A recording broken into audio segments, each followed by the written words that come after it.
Hello everyone and welcome to the third and final part of the Season 4 finale of Backtracking. We're going to roll right along with Zebrahead's ninth album, Call Your Friends. Released in 2013, this will come out through the band's own label of MFCB, and it was produced by Cameron Webb. Now, background.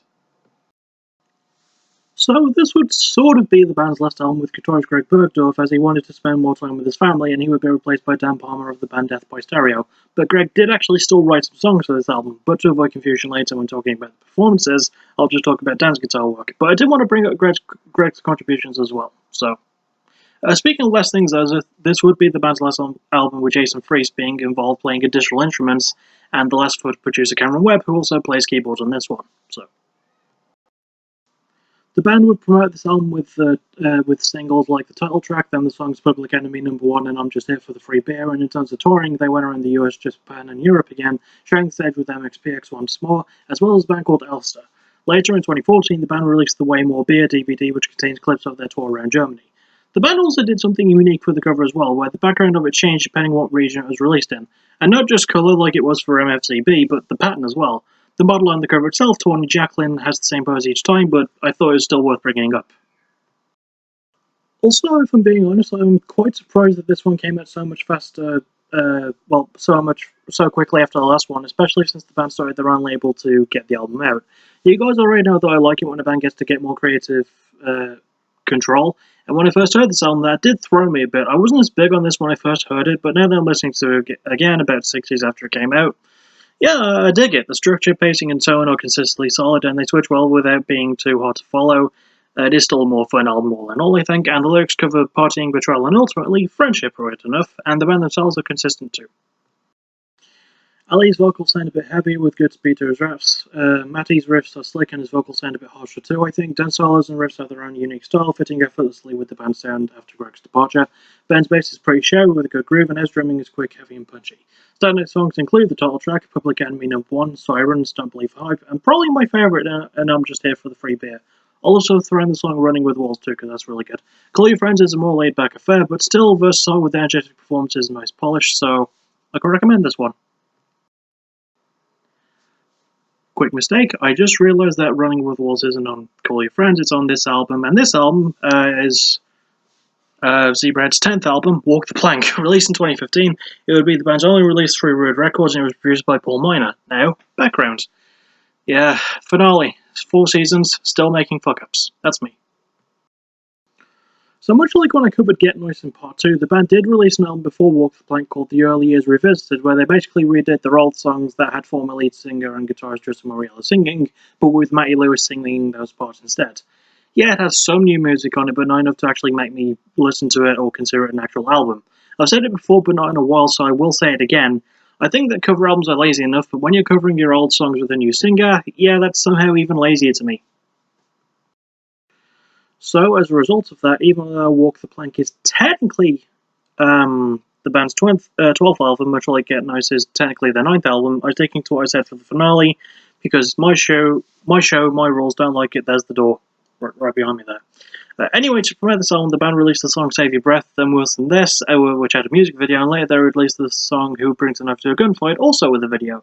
Before the album came out, the band were on the Walk the Plank / Out of Control tour alongside their good buddies in Man with a Mission, and they continued to tour throughout the rest of 2015, specifically in Japan and Europe.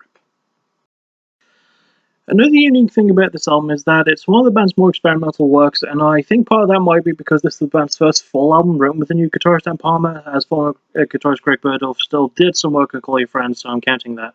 My point is, the shift is noticeable, and the band allowing Dan to show his own chops really benefits this album, and I quite like that. The album is one of my favourites of 2015 for a reason, and the guitar work is one of those reasons.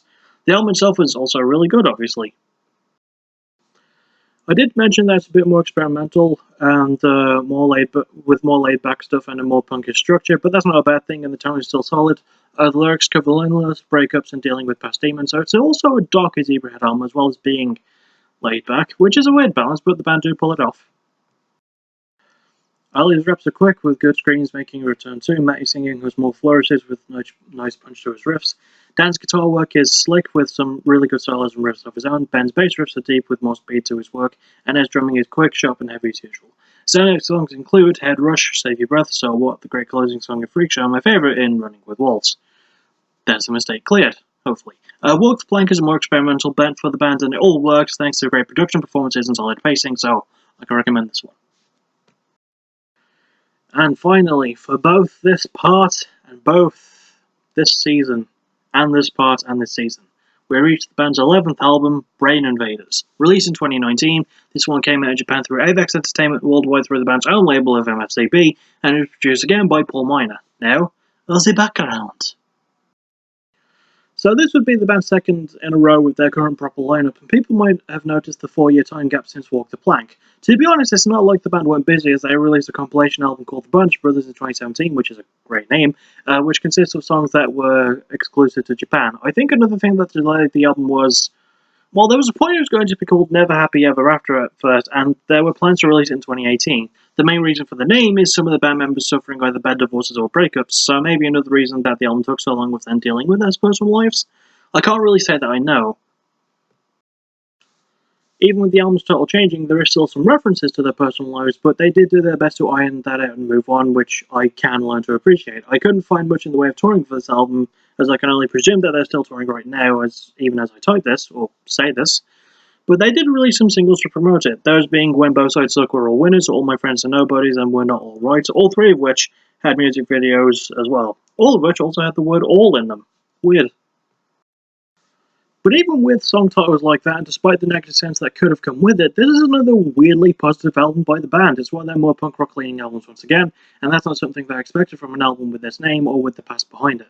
Heck, with a name like Brain Invaders, I expect this one to be a bit more experimental like the Walk the Plank was, but it's a bit more straightforward without feeling lazy. There is a little bit of experimentation added to it, but not to the level of Walk the Plank. It's a tough balance to pull off, and it shows neatly in the structure, which is fast and heavy and has good pacing. The lyrics cover self-belief, social madness, and dissatisfaction, making it slightly more political in some ways too, and the band are really, really good, once again.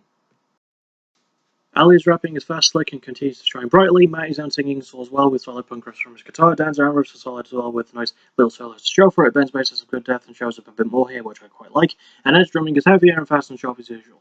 Standout songs include All My Friends Are Nobodies, We're Not All Right, You Don't Know Anything About Me, The Closer and Bullet on the Brain, and my favourite, In Do Your Worst. Brain Invaders is fun, consistent, performed and written well with good production, and it again shows Zebrahead's consistency for making fun and just really enjoyable albums, so I can recommend this one. So, for the last time this year, let's round them up. I think my most favourite is probably Broadcast of the World. I know it's a cop-out since everyone picks it, but it is that genuinely good, so, that's what I think.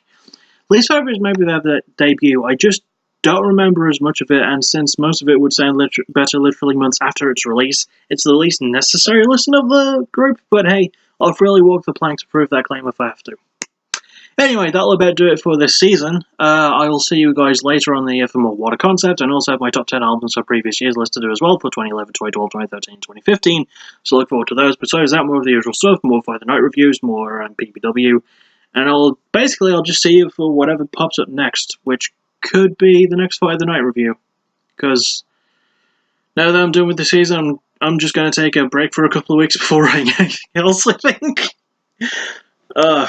Or I might just work on it really, really quickly. I haven't really decided yet.